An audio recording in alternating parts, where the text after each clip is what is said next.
Hi guys, so this is number 10 for the flutes, and step 1 is always clap and count it first. So 1 and 2 and ready, go. And 1 and 2 and 3 and 4 and 1 and 2, 3, 4.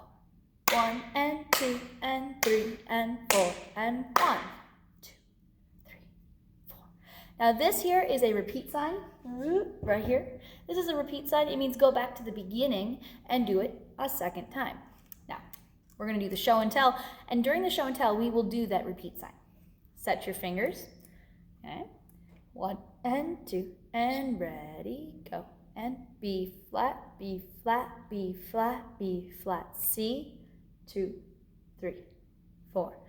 F, F, F, F, E flat, 2, 3, 4. B flat, B flat, B flat, B flat, C, 2, 3, 4. F, F, F, F, E flat. Now, some people were wondering, why did I say B flat 4 times when there's only one flat written? Well, the rule says that if the first B is flat, it makes all of the B's in that measure flat. It's like a mini little cheat code. If the first B is written as a flat, it automatically makes the rest of the B's in that measure flat. Okay. Now, find your sweet spot. Play that first note. Okay. 1 and 2 and ready.